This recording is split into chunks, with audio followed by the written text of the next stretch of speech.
Dentro de los planos telefónicos está la memoria técnica en Excel para que lo puedan revisar, por favor.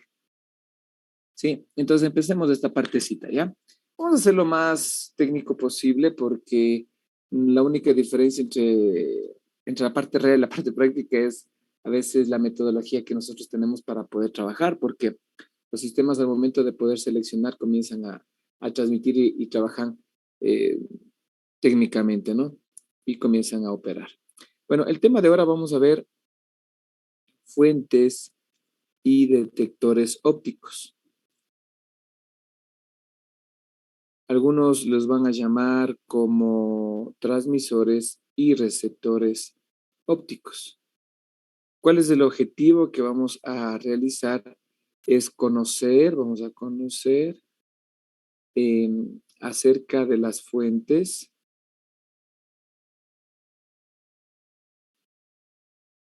y detectores ópticos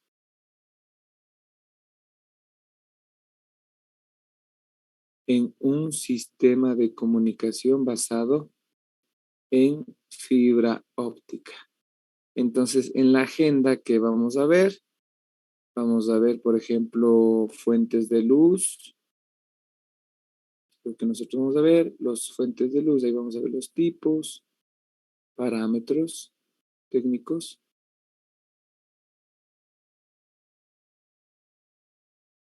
Y también vamos a ver los receptores de luz o detectores que prácticamente tenemos. Igual vamos a ver los tipos y parámetros técnicos.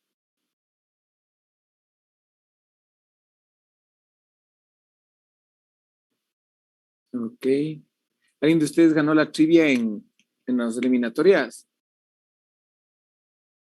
Me acuerdo. Creo que era uno de ustedes, creo que lo hizo. Ya no me acuerdo ahí. De digitales era el compañero Travis. Ya no me acuerdo, pero bueno, ahí vamos a ver ya. Ok, empecemos, ingenieros. Empecemos. Lo primero, hay que tomar en cuenta las fuentes de luz. Primero, nosotros para poder transmitir las haces de luz, prácticamente aquí tenemos que la luz es una onda electromagnética que viaja en el espacio, pero es una onda transversal porque se puede transmitir de un punto al otro, pero necesita amplificarse. Dentro de las longitudes de onda, porque aquí vamos a trabajar con longitudes de onda, las longitudes luminosas, especialmente que van en el rango de los de 400 a 780 nanómetros, es, es detectable especialmente para el ojo humano. ¿Sí? Este rango de frecuencias que les estoy poniendo es para el color rojo, rojo índigo que le dicen en algunos casos. También está el rango del rojo, está el amarillo, está el color naranja, está el color verde. Sí, colores que nosotros podemos distinguir con el ojo humano dentro de este rango de frecuencias. Entonces, el transmisor o la fuente óptica, en este caso, la fuente, no es fibra, ¿no? Vamos a ponerle aquí fuente, porque si no, después voy a decir es fibra. Porque nosotros ya vimos la fibra. Ahora, la fuente óptica debe tener por lo menos algunas características cuyo objetivo que debe tener, debe tener una potencia de transmisión. Esta potencia de transmisión le llaman potencia lumínica.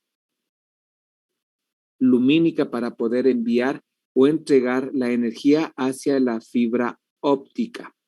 Y también permite que se propague a través de la misma, es decir, yo voy a tener un transmisor, me voy a poner un conector, el equipo aquí voy a tener un conector y voy a mandar a través de la fibra óptica para que se pueda transmitir la señal y prácticamente se propague sin distorsiones, especialmente sin distorsión. Aquí el problema es la distorsión, la atenuación que nosotros vamos a tener en el acoplamiento y obviamente va a llegar al receptor dentro de esto. Entonces, ¿qué nos hemos dedicado ahorita? A ver la estructura, hemos visto la fibra óptica, vimos los conectores, los empalmes y ahora vamos a ver el transmisor y el receptor que se va a tener. Entonces, dentro de los parámetros que nosotros debemos tomar en cuenta para el transmisor están tres cosas. Primero, la anchura espectral. Esta, la que dice que es anchura espectral no sé si salió bien ahí en la hoja, no sé, les revisarán, se denomina variación de longitud de onda. Ahí debe estar. Esa es la anchura espectral. Dentro de la anchura espectral debe haber una anchura espectral mínima, debe haber una máxima, también es esta máxima, coherencia espacial, y vamos a ver qué es. Y por último, el último parámetro es la potencia óptica.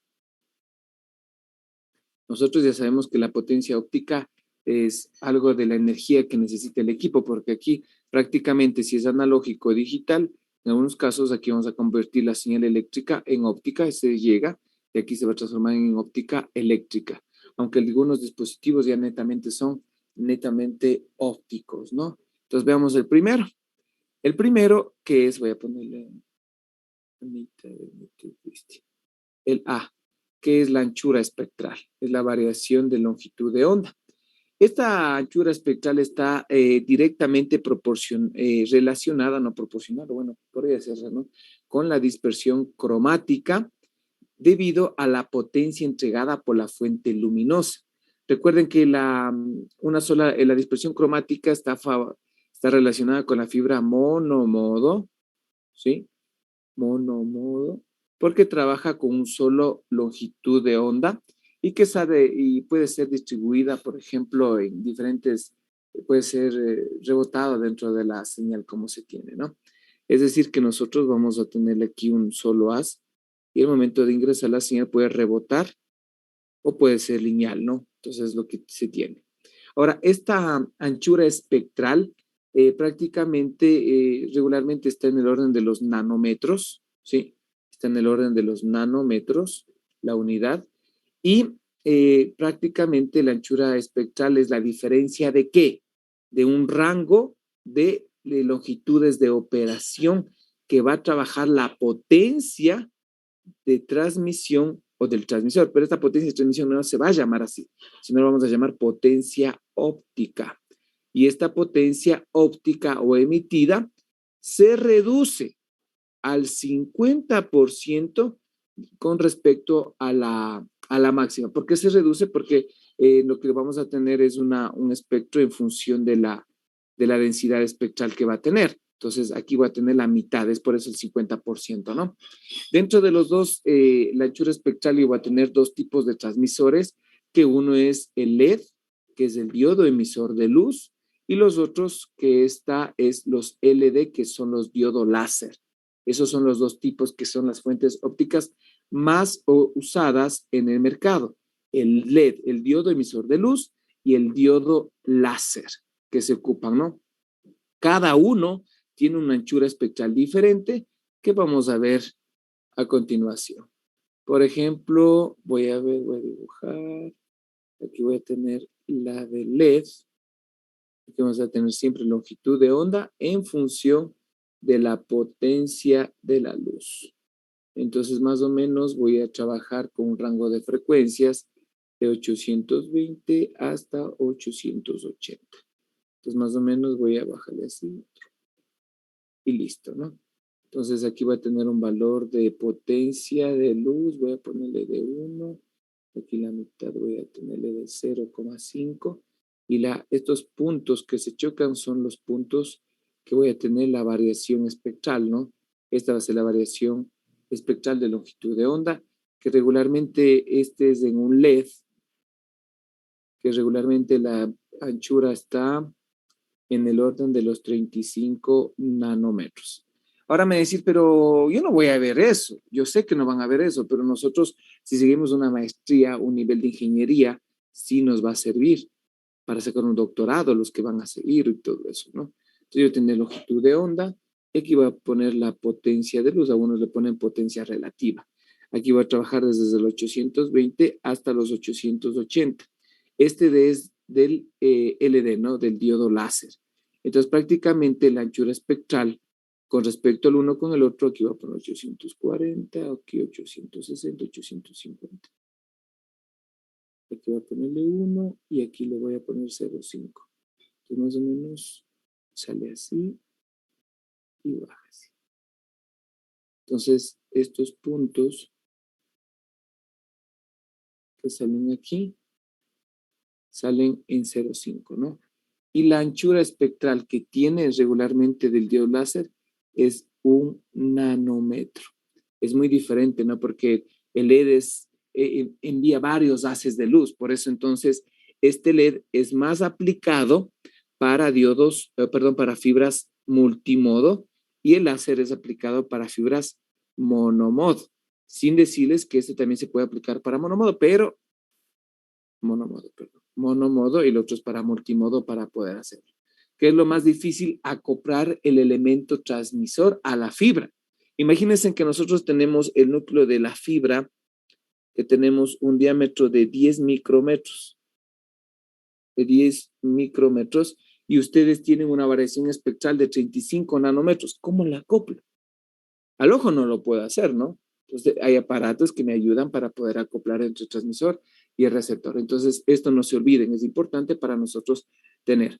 Ahora, el segundo parámetro, que es, ¿cuál era el otro parámetro? ¿Me ayudan? Era máxima coherencia espacial. Bueno, le voy a poner, le voy a poner la alta coherencia espacial de la fuente luminosa. Bueno, esta alta coherencia está determinada exclusivamente por el patrón de radiación. El patrón de radiación de la fuente luminosa. ¿Qué quiere decir esto de patrón de radiación? Como que fuera antena, ¿no? El patrón de radiación es, en cambio, la configuración de la forma de propagación de la onda luminosa en el espacio libre. Algunos tipos de LED que vamos a ver, o de láser, en la estructura que van a ver, son unas capas de semiconductores. Algunos son superficiales, es decir, que en la superficie de su estructura la irradiación es superficial, y la otra es de borde, lateral o axial. Entonces hay algún tipo de configuraciones que nosotros debemos entender dentro del patrón de radiación, pero prácticamente la configuración, el patrón de radiación, la configuración de la forma de propagación de la onda luminosa en el espacio libre. ¿Qué quiere decir esto? Que si yo tengo mi equipo transmisor y la fibra óptica aquí para poder transmitir, y mejores el acoplamiento aquí, lo que yo hago es que sea más direccional la propagación de la onda, y la potencia emitida queda dentro de la fibra óptica y debe estar dentro de la parte del cono de aceptación, ¿no? Del cono de aceptación, para que se pueda enviar y exista un acoplamiento entre el transmisor y la fibra óptica. Entonces, prácticamente este patrón de radiación, en algunos casos, de rayo de luz, le ponen con la simbología omega A le ponen, ¿no? Y está relacionado con ángulos de los planos con respecto al ángulo ¿cómo se llama? Del patrón del cono de aceptación, para poder calcularlo, ¿no? Entonces, estos planos regularmente, que son X y Y, le hacen, como son en 2 dimensiones, no en 3, le van a poner con alfa y beta algunos coeficientes, y le conocen como media potencia. Entonces le van a poner como HPBW, que es una potencia media de propagación de la luz. Entonces, prácticamente este coeficiente de patrón de radiación va a ser igual a un coeficiente alfa, que va a estar dentro de las unidades del ángulo que me va a dar de alta potencia, por un coeficiente beta igual por coeficiente HP. Pero bueno, son datos que se puede tener, ya van a ver ustedes dentro de los datos de los transmisores que ya les dan estos valores, pero hay que entender para qué me sirve estas constantes, ¿no? Y también esta potencia de radiación, al momento de hacerle más directivo, hay el parámetro de la directividad. Y la directividad está relacionado con el ángulo sólido de un haz. ¿Se acuerdan ustedes lo que era un ángulo sólido de haz? Era el ángulo de propagación que se concentra en un punto para poder propagarse una onda electromagnética, para poder ser captada, y se puede hacer una refracción, cambiar y poderse propagar dentro de la misma, ¿no? Entonces, prácticamente esta directividad está formada por 4pi, inversamente proporcional a la potencia de radiación que le da. Y me queda dimensional porque prácticamente me va a quedar con la unidad que se tiene, esa dimensional. Pero bueno, eso es para que lo sepan, tampoco es que voy a calcularlo si es que fuera necesario. Ahora, en algunos casos, ya no voy a graficar, no necesito graficar porque hay unos gráficos, por ejemplo, para ver las coherencias espaciales de las fuentes ópticas para poder capturar. Lo que les digo es esto, me voy a ir a la hoja, ¿dónde estoy? Ya, voy a ir acá, me voy a ir al archivo, me he descargado, perdón, capítulo. Perdón, ya está bien. Listo, vemos acá. Aquí se ha salido variación de longitud, si está bien, estamos bien. Listo, a lo que quiero es a este gráfico. Entonces, la potencia relativa de la luz con respecto a un LED con el láser, recuerden que este es más espacioso con respecto al diodo láser. El diodo láser es una luz coherente. ¿Qué significa que es una luz coherente? Que la frecuencia y la fase es la misma, o sea, no están desfasadas a diferencia de diodo LED. Este de aquí, el ángulo que se tiene alfa, es el punto donde se puede propagar la propagación de un haz con respecto a un ángulo beta de propagación si se puede decir, de variación que tiene el LED. Entonces, el primero puede ir desde 60 grados mínimo y se puede expandir hasta 100 para poder propagarse. Estos son los coeficientes o los ángulos que se tienen. Pero los puntos para poder capturar la máxima variación de anchura espectral va desde menos 30 grados hasta 30 grados. A diferencia del láser, que prácticamente la anchura espectral está un poquito alrededor de la densidad de energía que se tiene, y este coeficiente beta es 10 grados y alfa llega a ser hasta 45. Va a ser diferente en función del uno con el otro, porque el uno va a tomar en cuenta si se puede decir, el espaciamiento de los puntos del ancho de banda o la variación espectral con respecto a la amplitud máxima que le puede hacer. Pero entonces, para que ustedes lo vean, van a tener algunos datos de los transmisores para los ángulos de aplicación. Esto es importante, por ejemplo, cuando se va a aplicar a una matriz de LEDs que se puede manejar para poder trabajar dentro de los sistemas dentro de este gráfico, ¿no? Entonces, prácticamente lo que nosotros podemos tener dentro de los sistemas, si ustedes ven en el gráfico, aquí prácticamente es más, de LED es una circular más simétrica más o menos, ¿no? No sé si le notan aquí en el gráfico, y con una distribución de divergencia de 60 grados, como se le ve. Esta es la divergencia, lo que puede cambiar, ¿no? Y prácticamente la dispersión angular, porque está dispersándose angularmente, puede disminuir la potencia a la mitad de la potencia del eje de radiación. Eso hay que tomarlo en cuenta, ¿no? Y se puede también tener una potencia media respecto a la divergencia de las. Pero bueno, vamos con esto. Dentro de esto hay unos ejercicios que nos dicen. Dice, un haz óptico se encuentra a menos 10 dBm de su valor en el eje de potencia con un ángulo de medio de 75 grados. Entonces me voy acá. Vamos a hacer un ejercicio, un ejemplo que me pone. Dice, hay un haz óptico, es decir, una onda, que tiene una potencia de menos 10 dBm y su valor al eje de potencia le va a dar un ángulo para que se pueda propagar dentro de la fibra óptica, es un ángulo medio de 75 grados. Dice que debemos encontrar la potencia angular. Entonces, la potencia angular va a ser igual a la potencia de operación por coseno por el índice de refracción por el ángulo que lo forma la propagación. Ese es el ángulo medio, ¿no? Esa es la primera cosa que debemos encontrar, es decir, debemos encontrar en la primera es el índice de refracción que nos da n. Y segundo, dice que encontremos el ángulo de propagación, calcular el ángulo completo del rayo de la fuente, si se necesita una relación de P sobre P0 tiene un valor reducido aproximadamente a 1/2.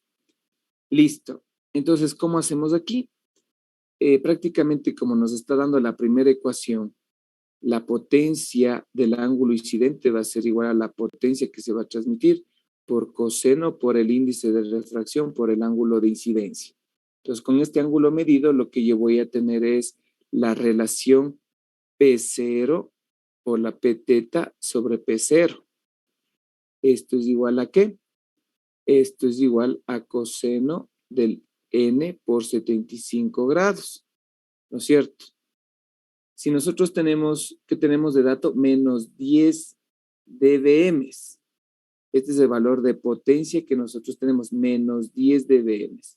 Si ustedes se acuerdan, cuando yo calculo la potencia en vatios es igual a 10 logaritmo de la potencia en vatios que nosotros podemos calcular. Entonces, si nosotros tenemos menos 10 dBm a vatios, ¿cuánto lo tengo que hacer? Entonces yo le pongo aquí menos 10 sobre 10 antilogaritmo 10, ¿no es cierto? Y esto es igual a la potencia en vatios. No sé si me hago entender.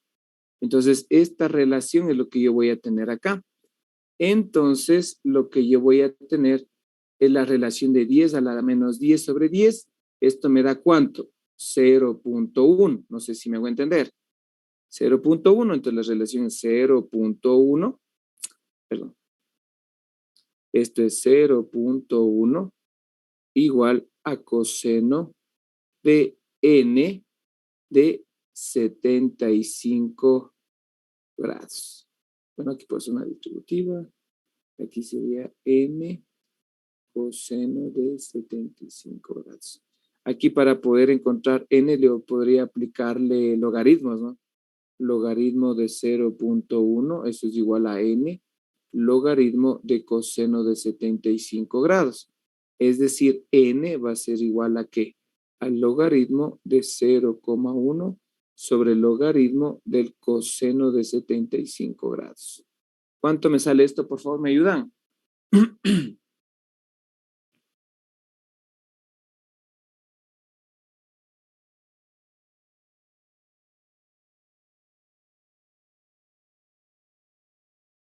Dije, disculpe, ¿por qué le ocupó el logaritmo? Porque le puedo, a ver, déjame ver, le ocupo el logaritmo porque, le puedo encontrar directo, ¿no? A ver, le aplico el logaritmo por la función, déjenme ver, aquí yo tengo 10, lo que pasa es que estoy aplicando, aquí sería 10, ante el logaritmo va a quedar la función, es por la función de la potencia que me va a dar, tengo que aplicarle el logaritmo aquí la función, en esta parte, tengo que poner el logaritmo a los dos lados, justo aquí, porque si yo le aplico simplemente n, ¿cuánto me sale n sin aplicar logaritmo? ¿Cuánto me sale? ¿Aplicando el logaritmo o sin aplicar? Sin aplicar logaritmo aquí. Pongamos solo n. Pero el logaritmo no le afectaría a todo el lado derecho. Podría ser, déjame ver. ¿Cuánto sale? Sin logaritmo sale 0.38. 0.38 el índice de refracción. 0,38. Sin el logaritmo. Ya, ¿y el otro cuánto me sale? Pero el logaritmo sale 1.70. 1.73 el índice de refracción. El índice de refracción, ¿no? Ya, a ver. Aquí estoy aplicando la potencia media por el coseno de n por el ángulo de fase. Estoy aplicando la función de la función de 0.1. Lo que pasa es que este valor es antilogaritmo de la función. Estoy aplicando aquí. Y si le aplico logaritmo, tendría que aplicarle. Bueno, aquí lo que aplico es logaritmo por lo que estoy encontrando el ángulo de la función. Porque el índice de refracción 0.38 me indica que está en el vacío. No, siempre va a ser menor a 1. Menor a 1, menos que 1, entonces se va a propagar en el aire, más o menos me está indicando. La propagación de este logaritmo que tenemos aquí, el logaritmo le aplico, si yo le aplico logaritmo de 0,1 es igual a logaritmo de n por coseno de 75 grados. Se puede simplificar los logaritmos, ¿no? Para decirle que le estoy igualando a la función. Y si es lo mismo, logaritmo de 0,1 es igual a n logaritmo de coseno de 75. Ok. Mande. Y el argumento n, ¿cómo le sacó del un paso al otro antes de aplicar el logaritmo? ¿Cuál en este? ¿De aquí? Sí, de ahí al siguiente paso, ¿por qué la n está fuera? No es del argumento. A ver, déjame revisarle coseno de n de teta del índice de refracción. A ver, la fórmula que nosotros tenemos, potencia óptica, es igual a la potencia de transmisión por 10 elevado a la menos la atenuación por la longitud sobre 10, ¿no? ¿Sí o no? Sí. Ya. Mande, ya, verán. Tengo la potencia óptica sobre la potencia de transmisión es igual a 10 a la menos la atenuación por longitud sobre 10. Lo que pasa es que acá, lo que pasa es que tengo esta otra ecuación que encontré, que le estoy aplicando directamente, estoy encontrando esta relación. Espérame un ratito. La relación es potencia óptica sobre la potencia de transmisión, me sale 10 elevado a la menos a. Esta aplico aquí logaritmo de la potencia óptica sobre la potencia de transmisión. Esto es igual al logaritmo de 10 elevado a la menos AL sobre 10. Entonces, ahí tengo que el logaritmo de la potencia de la relación que tengo va a ser igual al logaritmo, perdón, va a ser a AL menos por el logaritmo sobre 10, ¿no?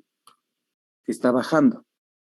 Lo que pasa es que esta fórmula diferente, aquí en cambio, claro, no le bajo directamente porque el ángulo de la atenuación AL sobre 10 me sale como es. La atenuación de L sobre 10 es igual a la atenuación que tiene dependiendo del índice de refracción y me sale directo. Ya, déjame ver acá. La potencia óptica es igual a la potencia de operación por el coseno por el índice de refracción por n. Ya, lo que pasa es que yo tengo la fórmula potencia del ángulo incidente es igual a P0 por n coseno del ángulo de teta. Lo que le he copiado al revés yo. Déjame ver si le afecta ahí. P0, P ángulo de propagación sobre el punto de operación va a ser igual a n coseno de teta. Entonces, esta relación que son con funciones me va a dar el valor que es 0,1 que voy a tener y me sale n coseno de teta. Pero yo le quiero aplicar logaritmo a las dos funciones porque yo quiero aplicar n, encontrar n. Entonces yo le aplico logaritmo de 0,1 va a ser igual a n por el logaritmo de coseno de teta. Pero Afectaría todo, Inge. sí, eso estoy viendo. Lo que pasa es que yo tendría que hacerle, permíteme aquí sería logaritmo de n por coseno de teta. Si le hago producto aquí, si son los dos productos, sería logaritmo de 0,1, va a ser igual al logaritmo de n más logaritmo de coseno de teta, por propiedades de los logaritmos, ¿sí o no? Si no estoy mal. Entonces, ahí me quedaría que n va a ser igual al logaritmo de 0,1 sobre, este sería el log, ¿no? Sobre el logaritmo del coseno de teta. Logaritmo del coseno de teta. No, perdón, estoy mal. Aquí sería logaritmo 0,1 menos el logaritmo de coseno de teta. Y todo esto sería, n sería el antilogaritmo, que sería 10 elevado al logaritmo de 0,1 menos el logaritmo de coseno de teta. ¿Cuánto sale eso ahí? ¿Ven viendo? Creo que me sale dimensional ese valor.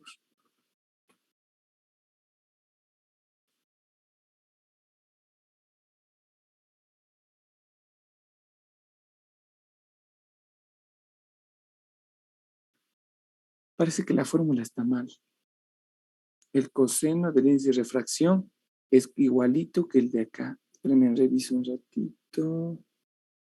Sería coseno de teta. El ángulo de 75 grados, dije. Sí, ángulo de 75 grados. ¿Cuánto me sale aquí? Poniendo este. 1.3 por 10 a la menos 3. ¿Cuánto? 1.3 por 10 a la menos 3. Uy, muy bajito sale. No me acuerdo, déjeme ver, creo que he copiado mal, porque esta fórmula de P0, parece que P0 sobre la potencia de operación es coseno elevado a la teta a la n. Entonces todo esto es igual a la n por el índice de refracción, parece. Entonces ahí sí me sale la relación. Parece que he copiado mal la fórmula, porque la fórmula me está saliendo muy bajita la relación y ahí sí puedo tener que la potencia del ángulo de incidencia sobre la potencia de operación va a ser igual a coseno del ángulo teta elevado a la n. Entonces ahí sí podría aplicar lo que estamos haciendo, ¿no es cierto? Ahí saco 0,1, esto va a ser igual a coseno de teta del ángulo elevado a la n, y este va a ser igual a logaritmo, y si la puedo aplicar, logaritmo de 0,1 es igual a n logaritmo de coseno de teta. Ahí sí me saldría. Esto quiero verificarle, porque yo parece que este es elevado, porque estaba abajo, y esto le eleva todo. Ahí sí me debe salir esta relación, ¿sí? Debo verificar. Porque ahí sí me debería salir aplicando logaritmo de coseno de teta a la n.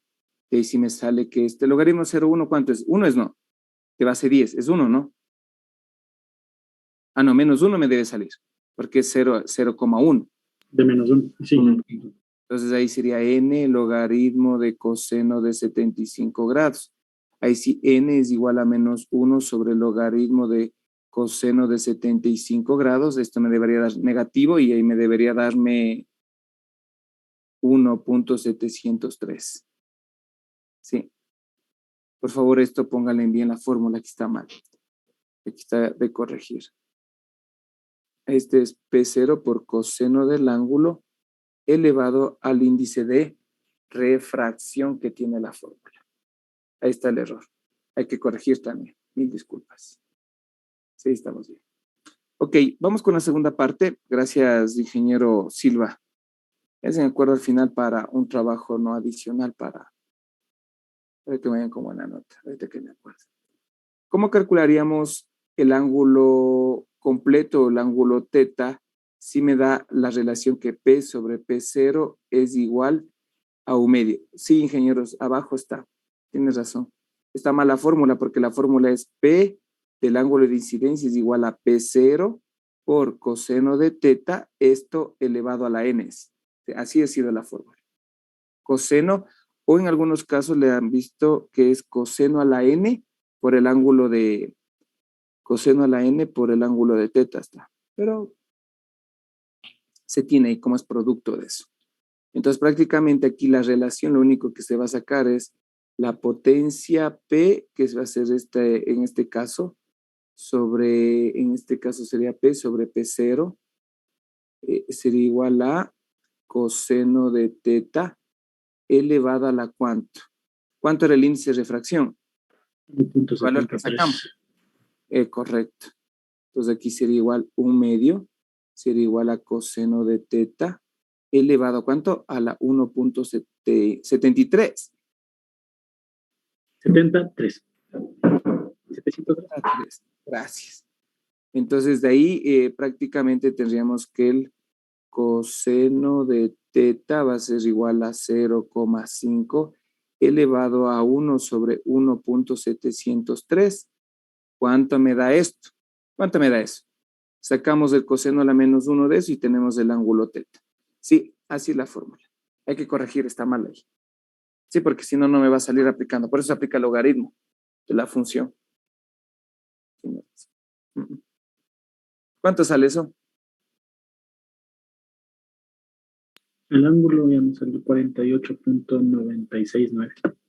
48.96 grados. Ok. ¿Listo? Esta es la fórmula que nos da, por ejemplo, para la aplicación de la potencia angular para un radio divergente de un transmisor. Entonces, por favor, hay que corregir que la potencia del ángulo de incidencia va a ser igual a la potencia que se va a transmitir por coseno. Lo que pasa es que en el libro estaba n teta, y como la n estaba tan chiquita, no me he dado cuenta, entonces ha sido p teta, ha sido p0 por coseno elevado a la n por teta. Este coseno a la n es lo que se interpretaría p0 sobre p, es coseno de teta elevado a la n. Eso hay que corregir, por favor, nada más, ¿no? Ok, gracias por la aclaración, estaba bien esa parte. Ok, veamos el otro parámetro que hay que tomar en cuenta. Verán que estamos en el ancho espectral y tenemos... Sí. Mande. Ahí en el elevado a la n, después del 1 medio igual a coseno de teta elevado a la 1.703, abajo, ¿por qué se pone 1 sobre 1.703? A ver, coseno de teta es igual a 1.703. Lo que pasa es que si tú quieres verle acá, sería coseno de teta elevado a la 1.703 es igual a 1 medio. Lo que quiero es encontrar coseno de teta, ¿no es cierto? Entonces, si Sí. aquí despejo, ¿cómo despejo coseno de teta aquí? Si este está elevado y este valor está a la 1 medio. ¿Qué le hago? Ahí. Con el logaritmo igual. Logaritmo. Podría ser. Porque, por ejemplo, aquí le puedo aplicar logaritmo de 0,5, como dices tú. Esto va a ser igual a logaritmo de coseno de teta elevado a la 1.703. Me saldrá, buena pregunta. A ver, acá tengo logaritmo de 0,5, aquí tengo logaritmo de 0,5, esto es igual a 1.703 por el logaritmo de coseno de teta. Pero ya me compliqué. Acá yo tengo dos funciones de dos variables. ¿Cierto? A ver, no, a ver, tengo aquí coseno de 0,5. Aquí tengo, sería coseno de teta, logaritmo de coseno de teta sería logaritmo de 0,5.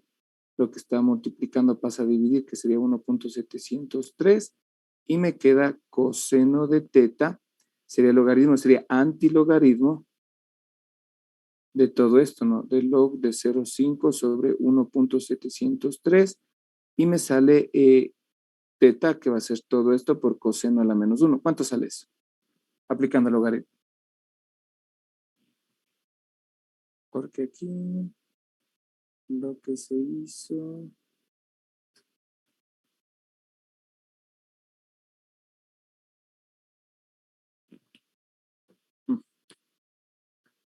Aquí sería...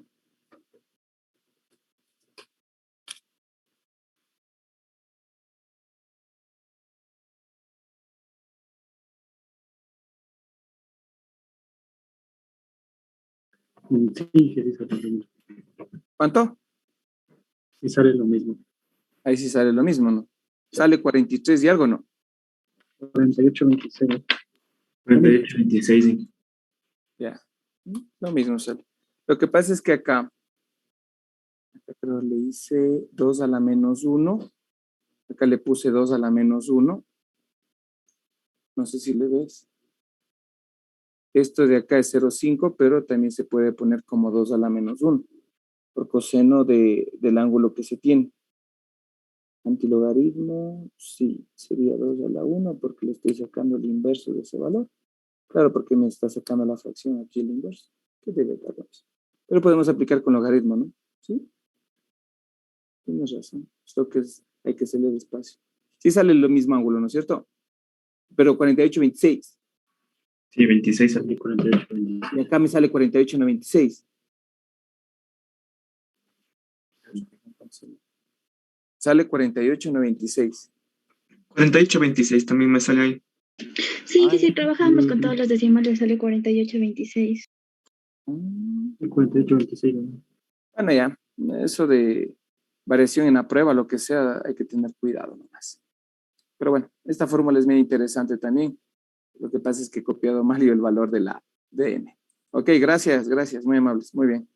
Vamos con el último parámetro, por favor, el C, que es la potencia, o conocido como intensidad luminosa que debemos tomar en consideración en el transmisor óptico. Este parámetro lo que me indica, la unidad son en fotométricos o radiométricos que le dicen, ¿no? Son ondas luminosas que puede captar el ojo humano y prácticamente la potencia de la luz se le determina la densidad, aquí vamos a poner, esto es la densidad de flujo luminoso. La densidad de flujo luminoso, cuya unidad es los lúmenes, que tiene los lum por metro cuadrado, ¿no? Este va a ser lum por metro cuadrado. Prácticamente esto en el espectro electromagnético, la potencia óptica lo que hace, en pocas palabras, mide la tasa con que las ondas electromagnéticas transfieren energía luminosa. Es la tasa que transfieren las ondas electromagnéticas la energía luminosa.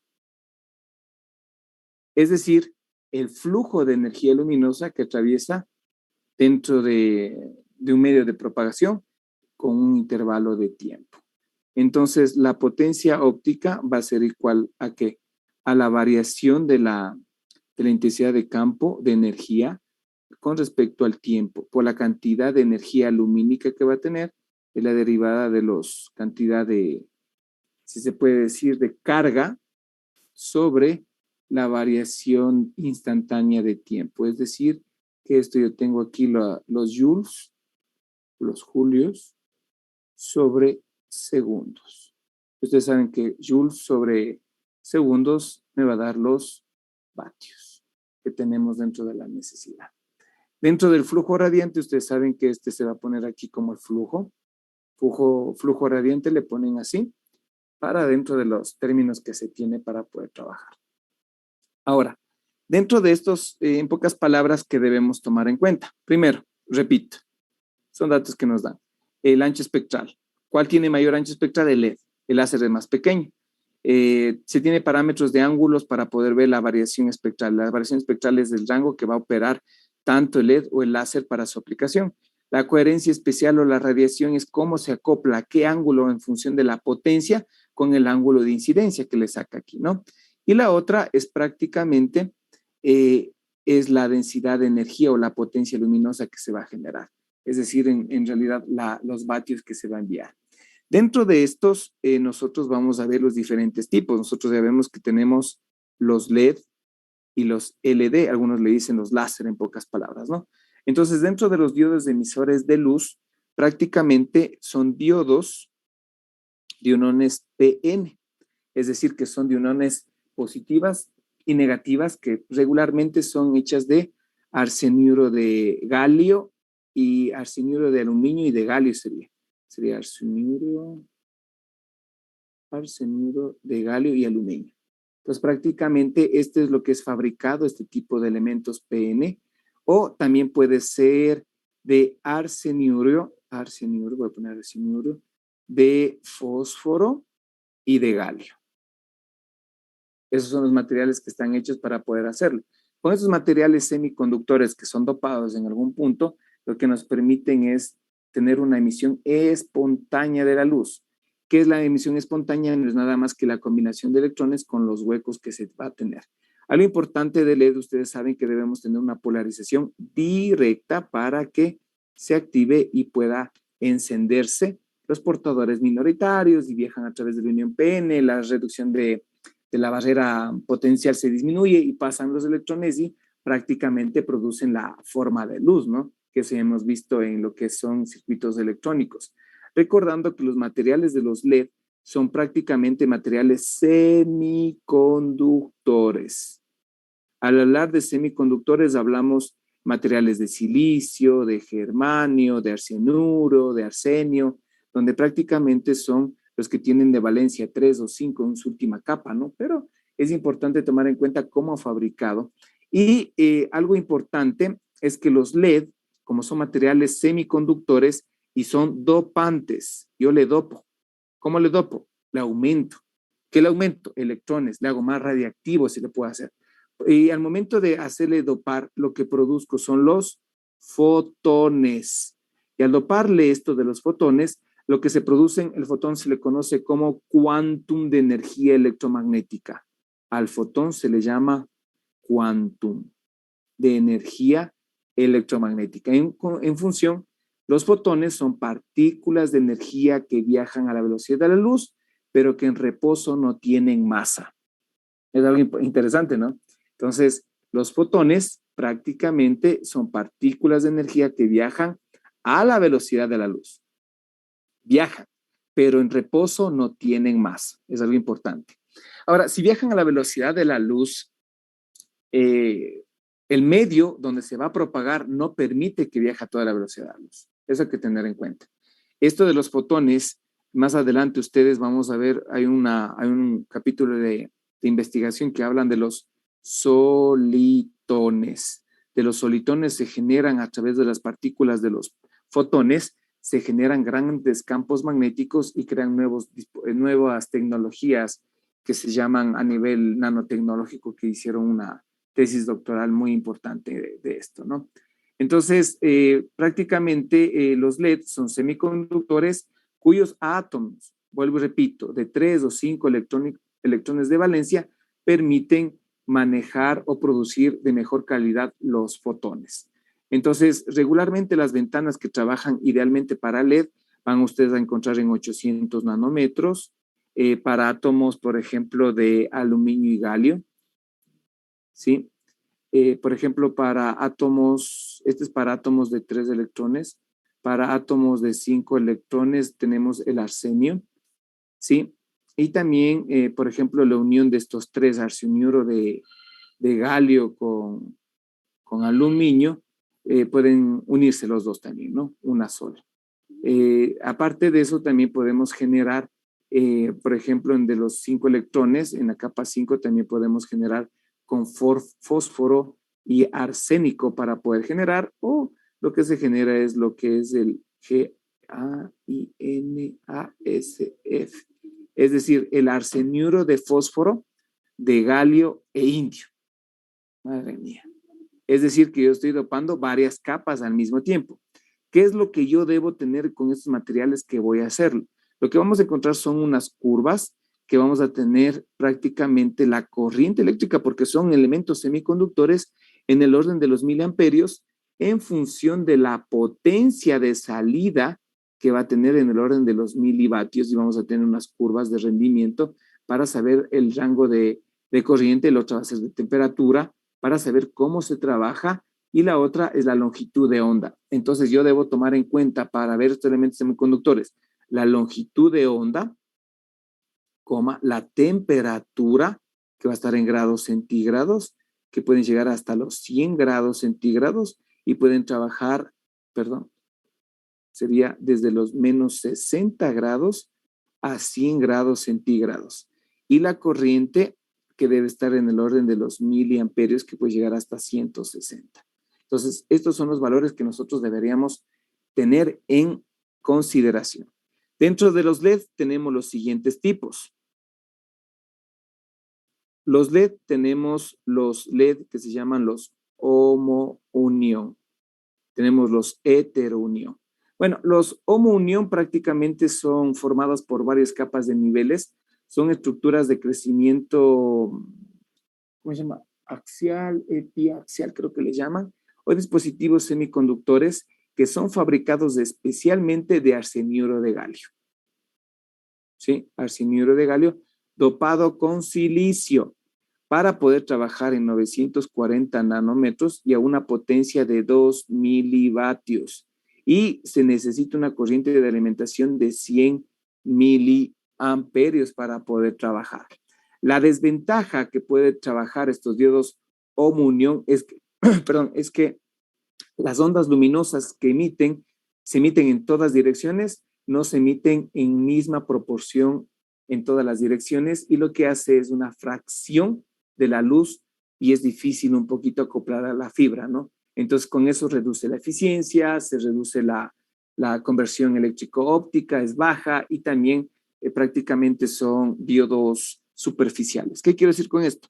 Al momento que se crean, por ejemplo, tenemos una capa, 2 capas, 3 capas, 4 capas y otra capa aislante. Porque me hice 3 materiales, entonces acá debo tener una capa superficial axial o epiaxial, por acá debo tener la capa del material P, un material N, acá debe estar del compuesto de arseniuro de galio y todo esto, ¿no? Entonces, como es superficial, la propagación es que esta parte de arriba, como es axial, va a emitir en todos los lados lo va a hacer. Entonces, eso es un LED de homounión. Eso hay que tener en consideración. A diferencia del LED de heterounión.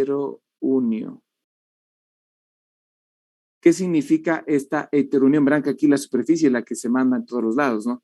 En cambio, la heterounión son semiconductores. Verán que este era unión PN, ¿no? Este es un semiconductor solo de tipo P, donde está la carga más positiva de conjunto de átomos.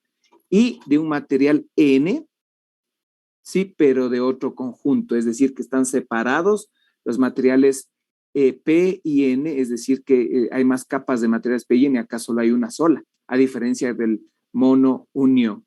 Entonces, estos tienen algunas ventajas con respecto a los otros, ¿no? Aquí prácticamente lo que habla es que tenemos mayor densidad de corriente, tiene un área emisora más eficiente para acoplamiento con la fibra, el área efectiva es más pequeña, menor capacitancia para mayores velocidades y es lo que permite que sea un poco mejor que la otra. Entonces, más o menos le vamos a ver la capa aquí, que se va a unir. Entonces, yo voy a tener varias capas aquí. Voy a unir varias capas. Entonces, estas capas va a ser un tipo N. Después va a venir un tipo N, otro P, otro N y otro P. Entonces, acá yo tengo varias capas que yo voy trabajando NPN, pero hechas de arseniuro de galio, de arseniuro de aluminio, de arseniuro de arsenio, perdón, y voy cada uno dopándole. Entonces, como esta capita de aquí debe ser de metal, aquí va a tener un borde, es decir, un huequito. Y aquí en este huequito lo que va a permitir es sacar las ondas luminosas. Y esta ventaja de la heterounión va a ser más fácil acoplar, porque los rayos luminosos son emitidos en todas las direcciones, a diferencia del otro que es más superficial. No sé si estamos claros en eso. Ahora, me voy a ir al, ¿cómo se llama? Al documento. A ver, ¿dónde estamos? Aquí está mal, ¿no? Por favor, esto está mal. Aquí hay que corregir. Ya voy a corregir para subirle de nuevo. Ok, esas son las curvas que les dije. Aquí está el heterounión. Aquí tenemos el heterounión. Vean, aquí tenemos arseniuro de galio, arseniuro de aluminio con galio, arseniuro de galio de aluminio, pero tipo N, tipo P. Después viene arseniuro de galio de arsenio con tipo P, arseniuro de galio tipo N y arseniuro de galio. Es decir, voy creando capas semiconductoras. Después viene el diodo de LED de superficie emisora y pozo grabado de Burrus, que le dice. Bueno, es por el nombre que le tiene. La diferencia del uno con el otro es que las capas, diferencia del uno, vean, tengo 2N, 3N y 3P. Acá yo tengo 2N y 3P. Es decir, ya aumenté y le hago más capas positivas que negativas, pero la una es un sustrato con respecto a la otra, que es una ventana transparente y activa de cada uno. Y se pone el dióxido de silicio. Vean, aquí el dióxido de silicio. Al final se pone un metal y la diferencia de que este con el otro, en vez de tener un borde, este tiene prácticamente una, ¿cómo se llama? Una hendidura en la parte central y está puesta de metal. Este regularmente es exclusivamente para telecomunicaciones donde requieren velocidades hasta los 100 megabits por segundo. Este es un LED de grabado o pozo de Burrus. Le dicen un LED superficial emisor, o le conocen como grabado de Burrus también. Acá tenemos otro LED emisor de borde, es axial, no sé si le ven, pero este tipo es más direccional porque está solo en la parte lateral, no es como los otros 3 primeros que eran superficiales, ¿no? Eran superficiales en sus etapas, y este tipo de emisor de borde es homounión. Es decir, que tiene una ventana de aplicación exclusivamente y tiene una área más pequeña para poder enviar. Algo importante de aquí es que la temperatura se va a aumentar y por eso los dispositivos en algunos casos utilizan filtros on-color, que son filtros que bajan la temperatura. Dentro de esto va a tener una capa de dióxido de silicio, un tipo P de arsenuro de galio, otros de materiales tipo NP, para poder tener la estructura. En conclusión, si se dan cuenta, los LEDs tienen de dos tipos, superficiales y de borde, y varía dependiendo de las capas que se tenga para su aplicación y el ancho de banda que van a trabajar. Eso es todo. Y después viene el diodo de inyección, el LED. El LED, perdón, es del diodo láser, pero viene el I, que es de inyección. Yo tengo que inyectar la energía para poder hacerlo. Pero dentro de la parte del diodo de inyección, debemos manejar algunos parámetros, como por ejemplo la emisión espontánea estimulada, que es prácticamente la corriente o la fuente que va a excitar al circuito para el ILD y que se pueda trabajar. Algo importante, esto de los LED pueden trabajar hasta la 1850, 1330 y la láser puede trabajar desde 1550 hasta 1650 nanómetros que se puede tener. Algo diferente, algo importante es que les dije que la onda debe ser que es coherente. Estoy en clases, por favor. Una luz coherente. Ahora, las características que deben tener, pongámosla aquí, me voy acá. A ver, nosotros tenemos el ILD. Regálame un minuto, por favor. Vino el maestro que está arreglando el cerco eléctrico. Un ratito, regálame, por favor. Un minuto más.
Perdón, ¿me confirman si me escuchan, por favor?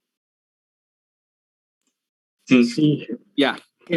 Por ejemplo, ustedes cuando van a trabajar en la vida les dicen, ¿quieren un mono unión o este? No, o sea, eso es para que ustedes vean cuáles son los diferentes tipos que hay. Lo que hay en la vida real es que les dice, sabe que hay los LED y los ILD, ¿cómo se llama? El diodo emisor de luz y el láser, ¿sí? Entonces el LED hay de dos. Perdón. Control Z, Control Z. El uno que es superficial, la radiación. Hay tres, mejor dicho. El superficial que irradia en la capa, el uno. El otro que es superficial con un borde.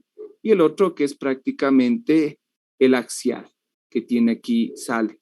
Entonces, cada uno tiene su mejor aplicación, que es la láser. La uno que es homodino, el otro es heterodino, y el otro que es el de borde, que le dicen, ¿no? O el de acá también le dicen el burrus, que le dicen eso.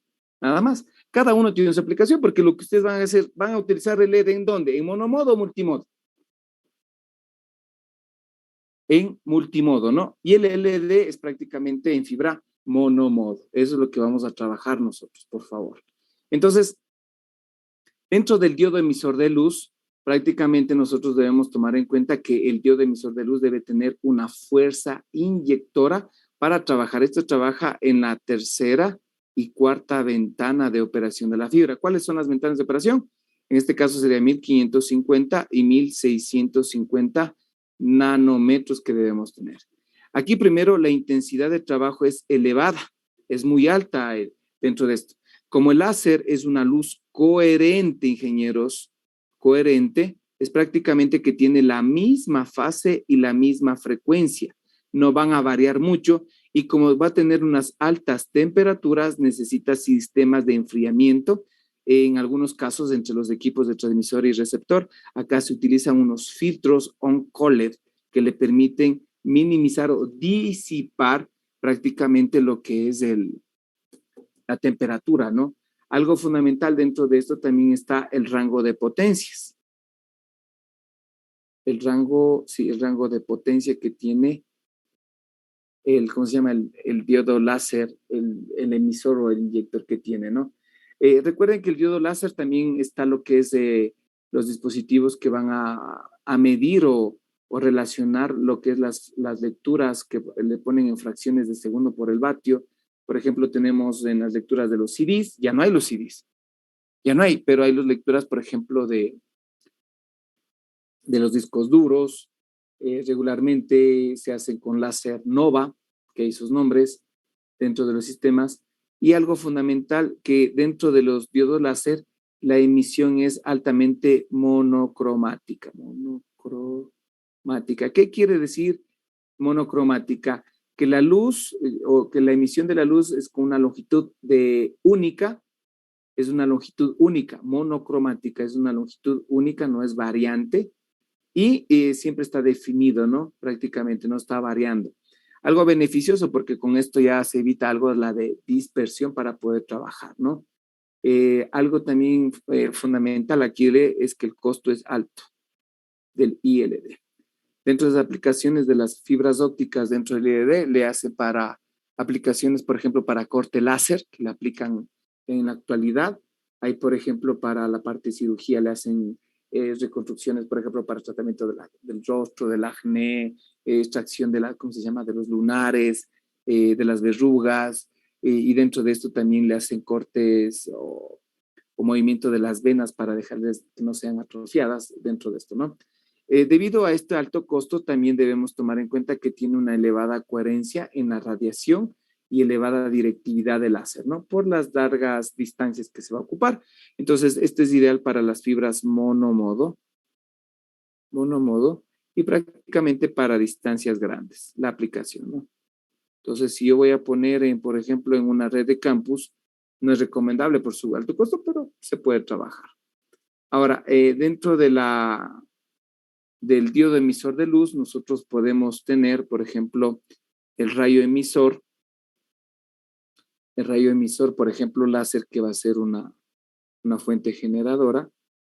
Este rayo emisor, que va a ser, este rayo de luz debe ser coherente y alrededor de este debe fluir un tubo que se llama tubo de flash, y este debe haber una fuente de energía externa,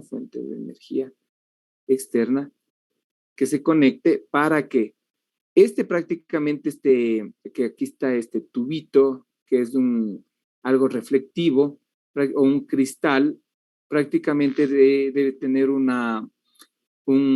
efecto reflectivo del 99%, y a través de este tubo de energía es lo que le va a hacer más potente o menos potente dentro de la estructura. Este fue el primer principio de un láser hecho en 1969, creado por un científico Meyman, que le decían, y prácticamente lo que tiene dentro de esto es la etapa primero de bombeo.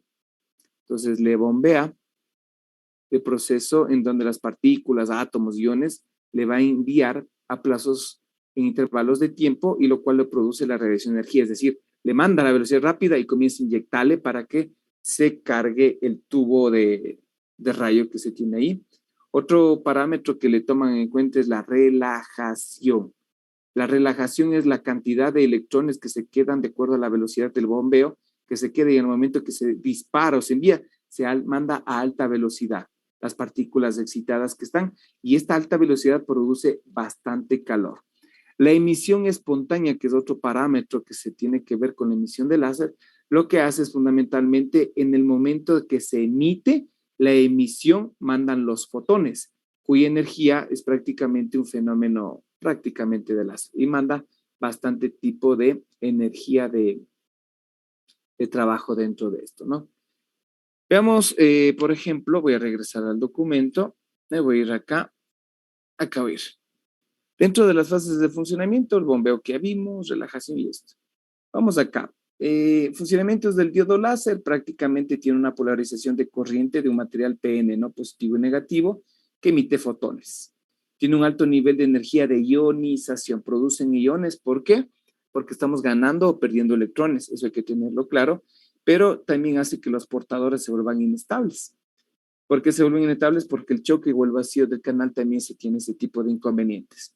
El ILD, que es el inyector de LED en la inyección, es solo el diodo láser. Sin el inyector no se puede mandar una luz coherente a largas distancias, ¿no? Entonces, tienen parámetros o estructura dentro de lo que se puede trabajar. Vamos acá. ¿Cuáles son las ventajas que tiene el ILD con respecto al LED, ¿no? Primero, mejor acople con la fibra, por la alta directividad.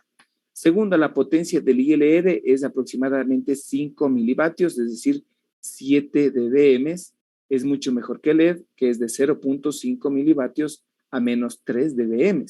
Por lo tanto, se usan para mayores distancias. Como se les dijo, la tasa de transmisión es mucho más alta que el OLED, porque aquí puede llegar hasta gigas y el otro puede llegar hasta tera. Y la dispersión cromática se reduce generalmente porque utiliza luz cromática. Desventajas. No todo es bueno. La desventaja es el costo. El tiempo de vida útil es menor porque como se consume bastante energía, se acaba. Y el inyector depende más de la temperatura de los LED. Eso hay que dejarlo claro, ¿no? Entonces, aquí está un circuito básico, un circuito sencillo de un transmisor óptico. No sé si le ven. Aquí tengo un amplificador 741. ¿Qué configuración está? ¿Me ayudan?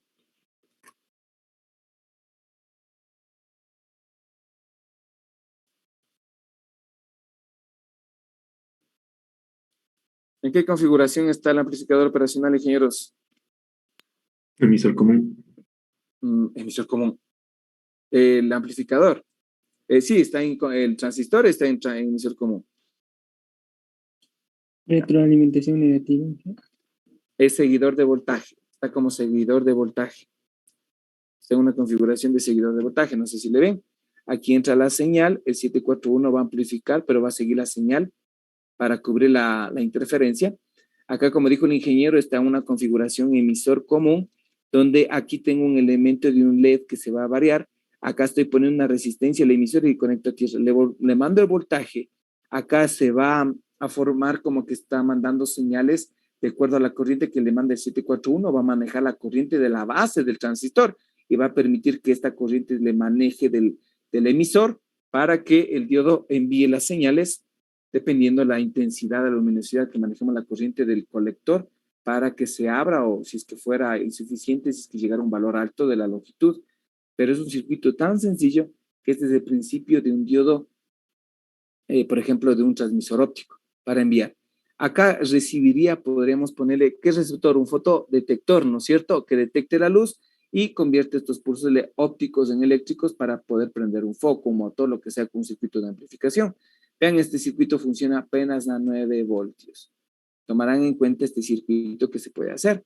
Entonces, necesitamos, en la tarea va a ser mandar a hacer este circuito simulado, ¿no? Simulado, el circuito para que se encienda y puedan prender un foco a través de un LED y que sea a través de un fotodetector para que se aumente. Pero un circuito muy sencillo que se puede tener.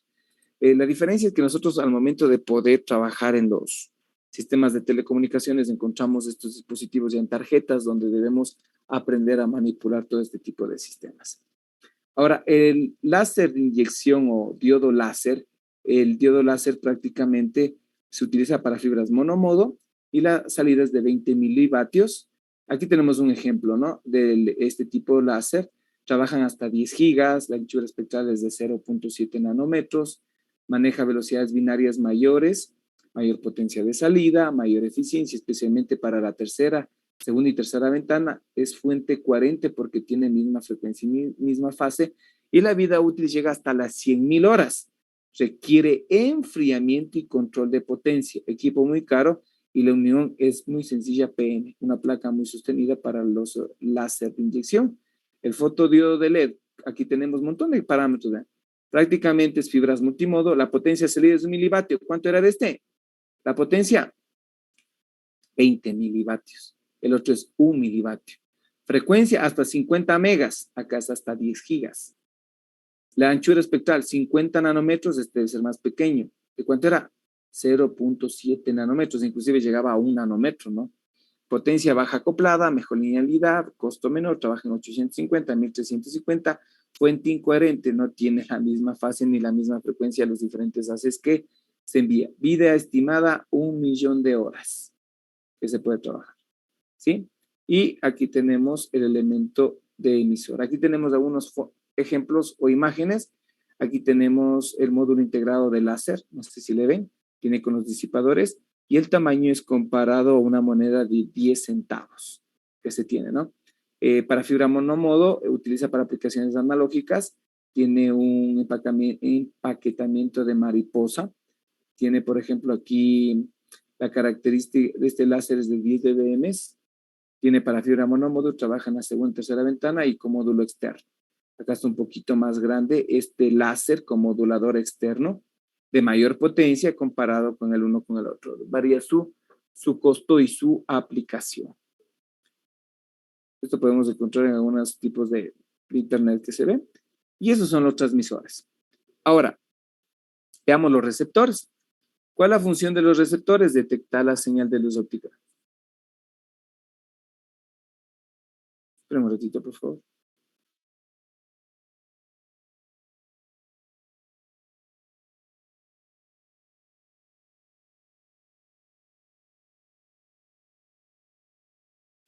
Por favor, me esperan unos 5 minutos. Vamos a descansar 5 minutos. Por favor. Gracias. 5 minutos.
Ok, perdón. Sigamos ya. No sé si me escuchan, por favor.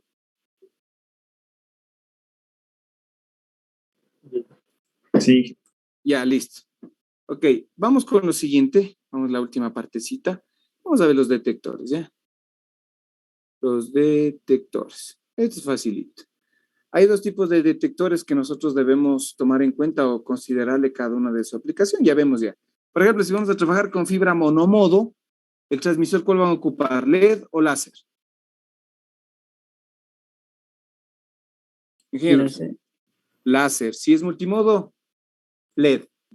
Sea una red pequeña, una red grande, lo que ustedes van, si trabajan, por ejemplo, en una red de campus, en una banda de 1650, láser. Punto. Sube el costo un poquito elevado de los sistemas, pero va a trabajar.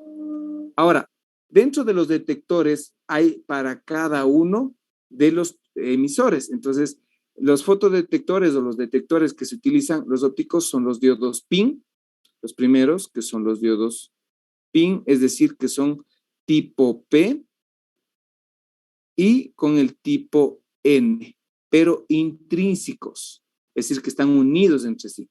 Y los otros son los diodos de avalancha, que son los mejores, que son los más sensibles, si se puede decir, diodos de avalancha, o conocidos como fotodiodos. Ya. Listo, ¿cuál es el mejor? El diodo de avalancha, el más costoso. Este es para fibras monomodo y este es para fibras multimodo. Acabó la materia. Esto de aquí se llama AP de los diodos de avalancha. Veamos cada uno las características y no pasa nada del otro mundo. Ahora, por ejemplo, el diodo PIN, este diodo PIN, que se llama diodo polarizado, tipo positivo y negativo intrínsecamente, prácticamente lo que va a tener en su estructura es un diodo de dos capas tipo N elaborado por material dopado, casi puro o intrínseco, rodeado de un material P y N de muy poco dopado, es decir, variado o intrínsecamente sacado de cargas positivas, negativas, perdón, o sacado positivo para que sea más carga negativa para que se pueda trabajar dentro de este, ¿no? Cae sobre un material intrínseco porque es carente de portadoras. Recuerden que nosotros vemos huecos y portadoras dentro de los sistemas para poder trabajar, ¿no? Ahora, prácticamente el diodo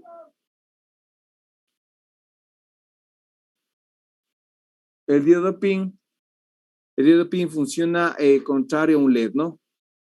Contrario a un LED. ¿Qué quiere decir? Aquí lo que vamos a detectar o van a ser absorbidos en el diodo PIN es prácticamente los fotones. Sí, son los fotones absorbidos por los electrones en la banda de valencia. ¿Qué quiere decir esto? No sé si se acuerdan ustedes, hay los electrones que tienen bandas de valencia, aquí tienen la banda prohibida y las bandas de energía, y cuando pasa de un nivel de energía, comienza a transmitir. Es parecido a esto y hay una región de agotamiento. Esta región se puede aumentar o disminuir debido al paso de corriente.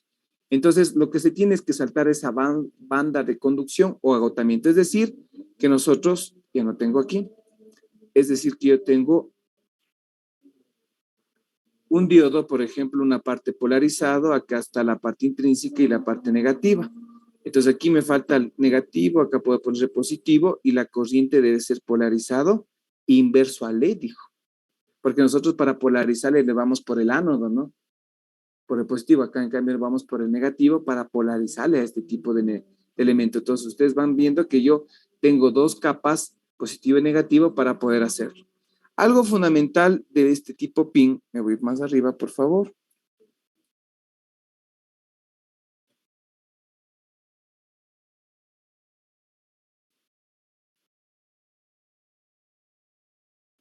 Mira, el tipo, tenemos que ver especialmente el efecto fotoeléctrico. Fotoeléctrico. ¿Qué quiere decir eso?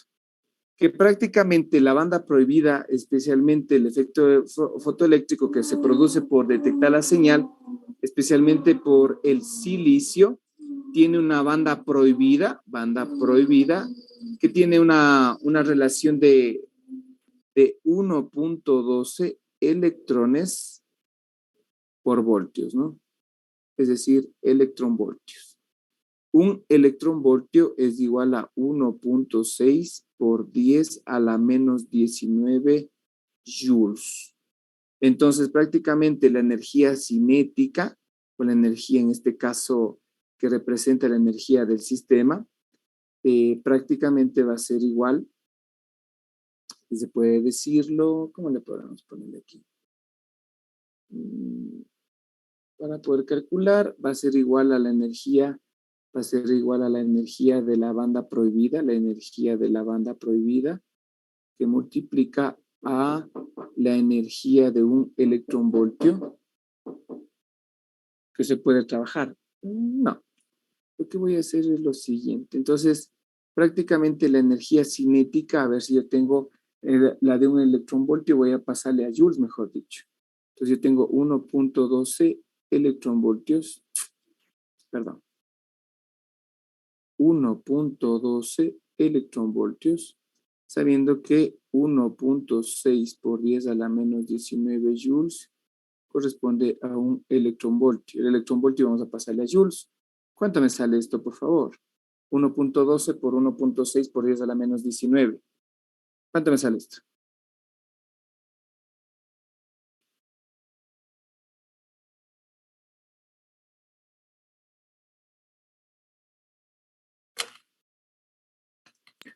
Uno punto ocho por 10 a la menos 19. Gracias, ingeniero. Muy bien. Joules, ¿no? 1.8. 1.8. 1.8 por 10 a la menos 19 joules. Perdón, no escribí bien. 1.8 por 10 a la menos 19 joules. Ya. Ahora, me dice que el efecto de la energía fotoeléctrica es igual a la constante de Planck por la frecuencia que va a trabajar. Entonces, si mal no recordamos, la constante de Planck es igual a 6.6256 por 10 a la menos 34 joules por cada hercio que se transmite, y la frecuencia debe estar en hertz.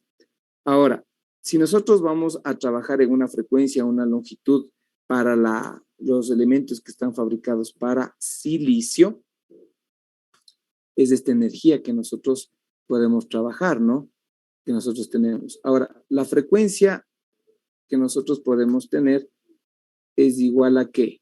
A la cantidad de energía, porque yo tengo aquí la energía sobre la constante de Planck. Es decir, si la energía es igual a H por F, quiero saber la frecuencia que se necesita, es decir, despejo la frecuencia, va a ser la cantidad de energía sobre la constante de Planck. Es decir, la frecuencia, la cantidad de energía es 1.8 por 10 a la menos 19 joules sobre la constante de Planck, que es 6.6256 por 10 a la menos 34 joules sobre hercio. Me pasa a hercios la frecuencia. ¿Cuánto es esta frecuencia, por favor?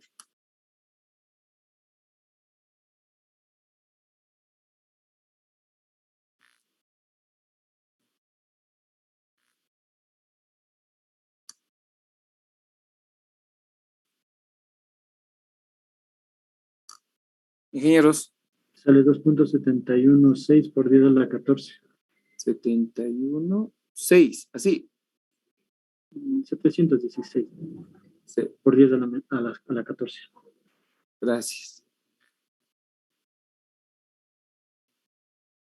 Por 10 a la 14 hercios. Perfecto. Necesito saber la longitud de onda. La longitud de onda es igual a la velocidad de luz sobre la frecuencia. Esto es igual a 3 por 10 a la octava sobre la frecuencia, que es 2.716 por 10 a la 14 hercios.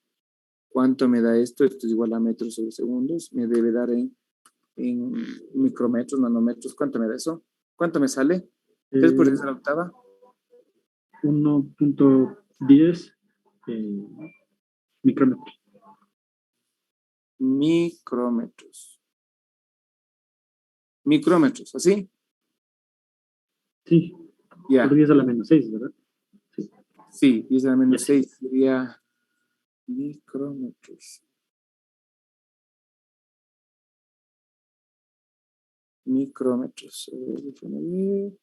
3 exponente a la octava. Dividido para 2.716 exponente a la 14. Me sale 1,104 micrómetros. 1104 sería 1104 nanómetros, ¿no? 1104 nanómetros. Más o menos, ¿no? Que es lo mismo que se tiene ahí. Ahí me sale eso. ¿Qué quiere decir esto? Que la banda de los fotodetectores que trabajan con la banda de silicio necesitan una longitud de onda ¿de cuánto? De 1104 nanómetros o 1.10 micrómetros o menores, que son requeridas para que los electrones pasen de la banda prohibida y funcionen como un fotodiodo. Entonces, este es el efecto fotoeléctrico que se necesita. Es el principio físico. Es lo que les da. Entonces, con esto que ya entendemos que las frecuencias que si se necesita es de 1300 o de 1100 para poder tener este efecto, se crean los diodos APD y el diodo PIN que se vio anteriormente, ¿no es cierto? Ahora, el APD es prácticamente una estructura PIPN, es decir, positivo, intrínseco, positivo, negativo. La luz entra al diodo y absorbe la capa N, obviamente porque es tan delgada, y le dopan para poder crear una unión IPN para desarrollar un gran campo eléctrico por polarización inversa. Lo que hacen es una ionización. ¿Qué es una ionización? Generan más electrones para aumentar la ganancia interna de los portadores. ¿Qué quiero decir esto? Que yo tengo una parte positiva, una intrínseca, tengo una positiva y tengo una negativa. Acá debe tener negativo, acá debe tener positivo y la corriente va en este sentido para polarizarle a este diodo de avalancha o este fotodetector. A diferencia del otro es que este es de 4 capas, el otro tiene apenas 3 capas, ¿no? Este efecto de generarle o doparle a este elemento semiconductor le hace más sensible que los diodos PIN y requiere menos amplificación. La desventaja de este es que los tiempos de tránsito son relativamente grandes y generan un ruido alto, si se puede decir internamente, por la avalancha que, por eso tiene ese nombre, ¿no? De avalancha. Ahora, ¿qué parámetros? Ya vemos que el ADP con el PIN, ¿cuál es la diferencia? ¿Cuáles son los parámetros que nosotros debemos tomar en cuenta para los detectores de luz? Cualquiera de los dos. Debemos tener los siguientes detectores de luz. Primero, hay un parámetro que se llama responsividad. La responsividad es la eficiencia del fotodetector. Es la calidad que tiene el fotodetector para poder detectar la cantidad de energía. O es la relación de la corriente de salida de un fotodiodo contra la potencia óptica de entrada. La responsividad es la relación de la corriente de salida con respecto a la potencia de entrada. Regularmente esta responsividad es igual a la corriente de salida sobre la potencia de entrada, en pocas palabras. ¿Bien? Eso es la responsabilidad para que nosotros podamos tener. Por ejemplo, si dice hay un detector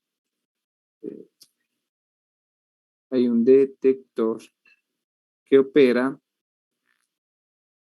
a 850 nanómetros y produce una corriente de 80 microamperios de corriente de salida. Corriente de salida para una entrada de rayo de luz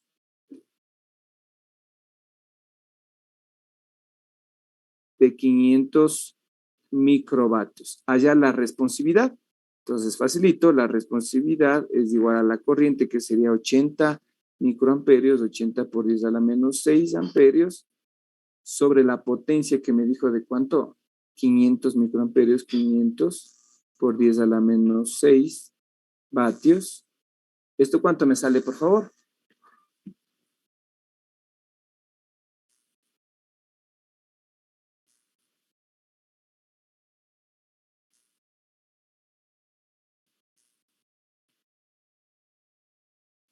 ¿Cuánto le sale?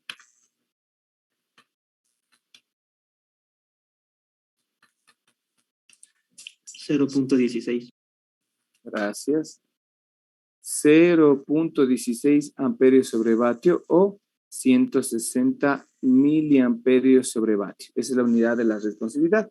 Algunos pueden tener la variación de corriente o la variación de la potencia de la luz, ¿no? Eso hay que tener en cuenta, pero facilita esta fórmula. Ahora, tenemos otro parámetro que se llama corriente oscura. ¿Qué razón, ingenieros? Ok, ¿qué es la corriente oscura? No es nada más que la corriente en reposo que pasa un fotodiodo cuando no hay entrada luminosa. Corriente oscura, está en reposo. Es decir, ¿cuántas son las corrientes que debe tener el dispositivo? Regularmente está en el orden de 10 a la menos 6 a 10 a la menos 7, 10 a la menos 6, 10 a la menos 7 amperios sobre centímetro cuadrado y varía dependiendo del número que se tiene, ¿no? La corriente oscura es la que está sin que el fotodiodo está en reposo sin que haya una entrada luminosa, ¿no? Nada más. Y por último, tenemos, por ejemplo, el tiempo de tránsito. El tiempo de tránsito. Bueno, el tiempo de tránsito es lo que se tarda la luz en propagar entre todas las regiones desde la región de agotamiento, la de polarización, y todo esto es cuando ya llega o se produce la frecuencia disponible para que lleguen los bits a recibir. Regularmente este tiempo de transición es que el diodo de silicio llega a una cierta velocidad, especialmente de los electrones, que la unidad es de la velocidad de metros por segundo, para tener un ancho de agotamiento que regularmente es de la anchura del LED o del láser, que se acuerdan que era en micrómetros, que es causado por el efecto de avalancha, en este caso del transistor, que es de 0.1 nanosegundos de retraso, ¿no? Bueno, este tiempo de tránsito que le conocen, el TPW, que es el tiempo de ancho de pulso, va a ser igual regularmente al tiempo de tránsito alto menos el tiempo de tránsito bajo. Pero es para nosotros entender cómo trabaja, ¿no? Otro parámetro que nosotros debemos tener es la respuesta espectral. ¿Qué es la respuesta espectral? Es el intervalo de las longitudes de onda que se puede usar un fotodiodo. Es el intervalo, es decir, el rango que tiene de las longitudes de onda. Pare de contar. Tenemos otro parámetro que se llama la sensibilidad. Se me quedó el lápiz. El otro es la sensibilidad a la luz. Esta sensibilidad de la luz es la potencia óptica mínima que puede recibir un detector para producir una señal eléctrica. Es decir, que está en función de la longitud de onda y este debe estar en dBms o en dB micros. Es lo que indica, ¿no? Y por último tenemos la potencia de ruido. En algunos casos le llaman potencia de ruido de fondo. El receptor genera ruido. Entonces el ruido es la conexión entre la fibra y el detector, llamado ruido de fondo. Eso es la unión prácticamente entre la fibra óptica y el receptor. Y la unión de esto produce un ruido. Eso se llama potencia de ruido de fondo. Y a veces se hace en función de la responsividad o a veces en función del voltaje de ruido. Es decir, que yo tenía la fórmula de la responsividad, era igual a ¿qué? No sé si se acuerdan ustedes. Era igual a ¿qué? A corriente sobre potencia. Yo tengo corriente de entrada sobre la potencia de salida. ¿No es cierto? Entonces, ¿qué quiero encontrar? La potencia de ruido. Potencia de ruido es igual a la corriente de entrada sobre la resistencia que tiene el circuito, ¿no? Pero a ver, como que fuera resistencia, ¿no? La potencia, pero en realidad es por la responsividad. Eso hay que tenerlo claro, ¿no? En algunos casos le detectan. El valor promedio de esta potencia de ruido, en algunos casos hay que tomar en cuenta que nos pueden dar corriente, nos pueden dar en función de voltaje, algunos niveles de señales. Vamos a ver algunos ejemplos para terminar ya la clase. Voy a poner acá los ejemplos. Voy a poner los ejemplos acá. Acá tengo de un fotodetector tipo PIN, ¿no? Acá tengo, vean aquí, es el más usado, que es de arséniuro de galio de India. Prácticamente aquí los parámetros que se toman en cuenta es la longitud de onda, la responsividad, que es amperio sobre vatio, la eficiencia, la corriente de oscuridad en nanoamperios, tiempo de subida y ancho de banda. Si es de silicio, tienen este rango. Si es de germanio, estos parámetros. Y si es de índice de indio, galio y arsenio. Entonces, prácticamente, si ustedes se dan cuenta, el fotodiodo PIN, vean, es un elemento de dos patitas, pero interiormente tienen sus tres capas, una intrínseca, ¿no? La eficiencia es mucho mejor de silicio con respecto a germanio o la otra unión. Las ventanas de operación prácticamente es mucho mejor, que puede llegar hasta las de 1100 para poder trabajar, y la anchura o el ancho de banda se puede trabajar, es mucho mejor, es cuando se tiene la de arseniuro de galio y de indio. Ahora, con el fotodiodo de avalancha, ven aquí el gráfico, ¿sí? El diodo de avalancha que tenemos aquí, un poquito más pequeño, tiene tres patitas, perdón. Y aquí tenemos un cuadro comparativo que se tiene de silicio, germanio y arseniuro de galio para la ADP, que tiene longitud, responsividad, ganancia, corriente oscura, tiempo de subida y ancho espectral. Si ustedes se dan cuenta, la longitud de onda puede llegar hasta la tercera y cuarta ventana, puede llegar hasta desde la primera para trabajar. La responsividad de potencia es sumamente baja cuando se trabaja en la tercera ventana.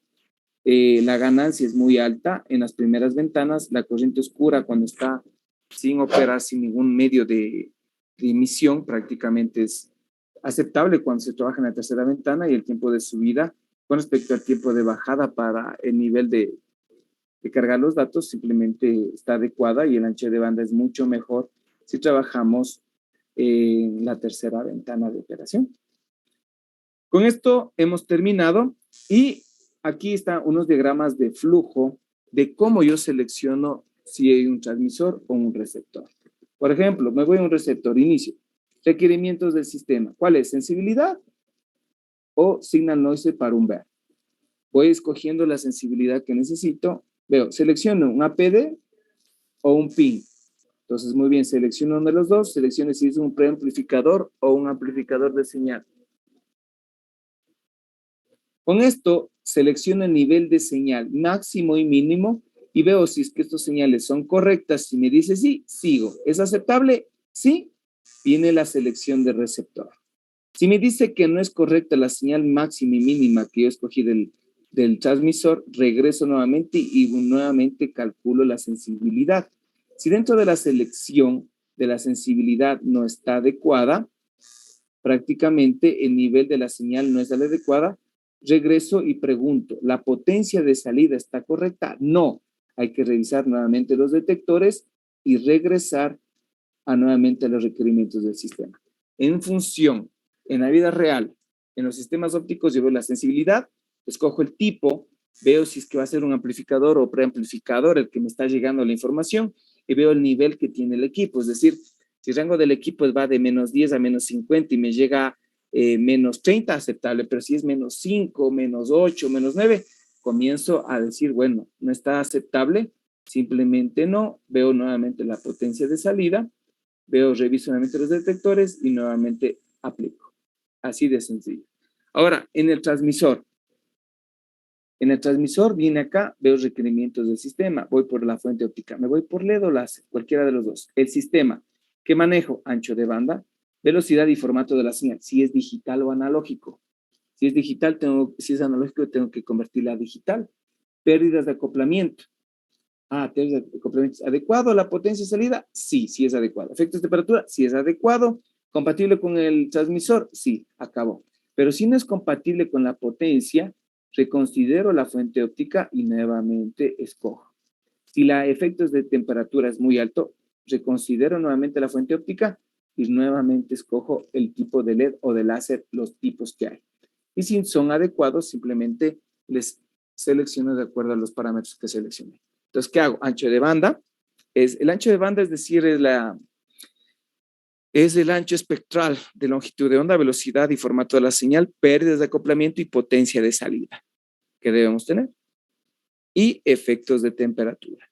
Esos son los parámetros que nosotros debemos tomar dentro del diagrama de transmisor óptico. ¿Listo? Hasta aquí terminamos, ingenieros. Ya sabemos los dos tipos de transmisores que hay y los dos tipos de detectores que tenemos dentro de la fibra óptica. Ya voy a arreglar esta partecita para subir nuevamente el ejercicio, ¿no? Ok. ¿Alguna pregunta? Inge, disculpa, este capítulo es la prueba. No. Solo el 1 y el 2 es la prueba. Ay, gracias. Solo el 1 y el 2 es la prueba. El día de mañana es la prueba y eso. Solo el 1 y el 2. Y el 3 va hasta la otra semana. Pero tampoco voy a preguntarles, van a saber que dígame el anchura es... No, o sea, cosas que nosotros necesitamos conocer. Nada más. Tranquilos en ese aspecto. Ok. A ver, ¿qué les voy a mandar de trabajo? Mañana en la prueba les digo. Para ver qué les envío, ¿ya? Para trabajo adicional para la materia. Listo, ingenieros. Estudiarán para mañana el 1 o 2. Cualquier cosa me pueden escribir. No sé si revisaron. Wendy, ya está la memoria técnica, por favor, ¿no? Sí, muchas gracias. Sí, yo también me olvidé. Tengo que ahorita subir un archivo también.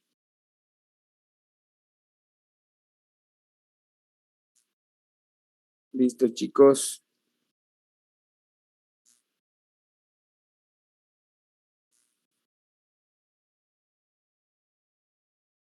Quedamos ahí. Nos vemos la siguiente clase, ¿eh? Cuídense mucho. Hasta luego.